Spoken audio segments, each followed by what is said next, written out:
Hey everybody, it's Lynette over at ClaimWizard. Today I wanted to drop a video and talk about great leadership in public adjusting companies. So what are some of those qualities? Well, there's a lot. Pick and choose what you'd like. Leadership is really a dynamic trait that you can learn. You don't have to be born with it. That plays a pivotal role in the success of your organization, your team, and your client's outcome. Great leaders inspire, they motivate, they guide others towards achieving common goals. And those common goals are your business goals. But what are the key qualities that distinguish a good leader from a great leader? Here we're going to talk about some of the fundamental characteristics that define exceptional leadership. Number one, it's your responsibility to carry the vision for your company. Good leaders possess a clear and compelling vision for the future. It's not, well, we'd like to help clients or we'd like to make more money. It's much more articulate than that. Your job is to inspire the people that work with you to do greater things and become involved in the vision themselves. Number two is integrity slash ethics.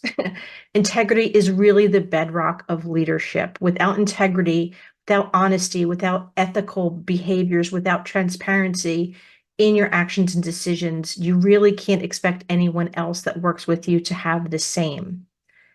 You lead by example, demonstrating unwavering integrity and ethics in all aspects of your lives, not just your business, but your personal life as well. We know as business owners, your life is not separate from your business. It kind of mixes all together. The third is really important in this industry, and it's empathy. Empathy is the ability for you to understand and connect with the feelings and perspectives of another person. This is drastically important for your clients, and it's very important for your team members as well. Great leaders are empathetic. They actively listen to their team members. This quality fosters trust, collaboration, and a sense of belonging. If your team doesn't feel like they belong and you're not empathetic to them or with them, they're going to leave for other greener pastures where they do feel felt and seen. Number four is resilience. And boy, do you guys have that in spades. You will face setbacks and challenges. Try to be transparent as much as you can with that. Your team wants to see you have resilience. They want to be able to see you bouncing back from adversity. They want to see you learning from failures. They want to see you persevere in the face of all obstacles. You should be demonstrating resilience so that they can have a good model to go from. The fifth is communication. Now, this may seem more like something HR should be telling you, but leadership is a lot about communication, and it's not always about talking.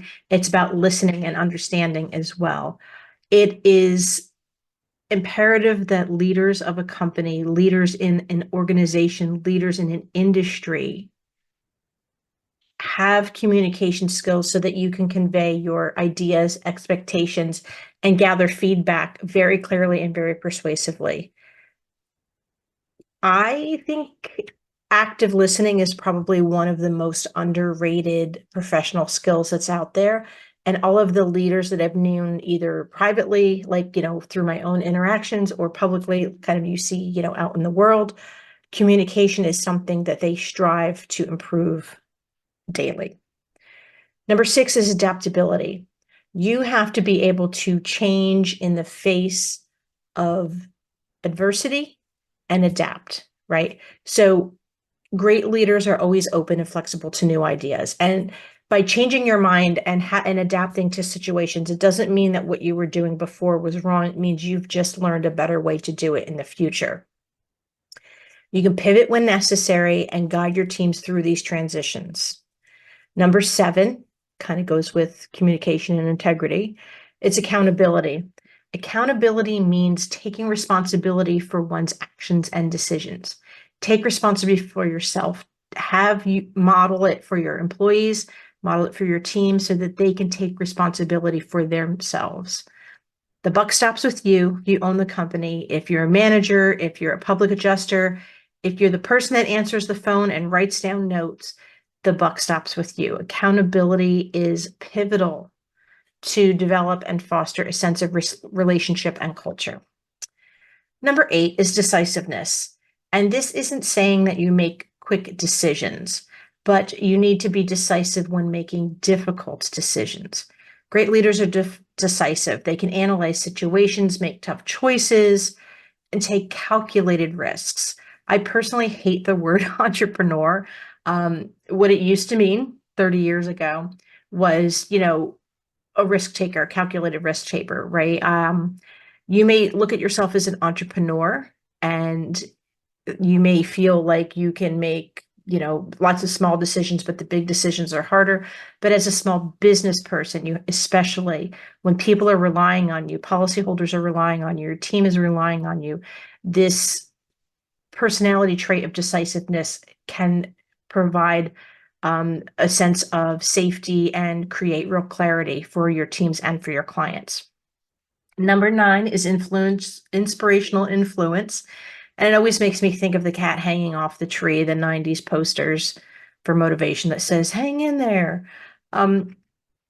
Great leaders have the ability to inspire and motivate others, and it doesn't have to be big and loud and brash. It could be quiet. You could lead by example. Create an environment where your team members are driven to excel, to do the best work available to them. Enthusiasm and passion can be contagious. Oh, number 10. Number 10 is humility. So humility is a quality of being humble and recognizing that one person doesn't have all the answers. Great leaders are humble and approachable and willing to learn from others and admit when they are wrong. I would much rather work with someone that has humility than bravado, right? And so if you don't know the answer to something, say, I can find it. How can we find it? Let's work together. Telling a client the same thing. Having humility is being human. Number 11, my favorite, delegation. Great leaders understand how to delegate work to others that it is better suited for. Great leaders trust the teams that they have hired, that they have acquired, and that they have trained to delegate tasks and responsibilities accordingly. 80% of the work in the company should not be done by you. 20%. I am a Clockwork certified partner, and I can definitely work with you on that. Delegation is my jam. And then number 12, and this doesn't come naturally to a lot of people, is mentorship. Great leaders are often, but not always, great mentors. They invest in the growth and development of their team, providing guidance, support, and opportunity for advancement as much as that is in your company. Now, not all 12 of these have to be in place for you to be a great leader, but there are things to strive for these key leadership skills. If you're interested in learning more about how you can use the ClaimWizard platform to create a great environment for your team to work claims and build some of these accountability and decisiveness and leadership skills by, doing by example, give us a call.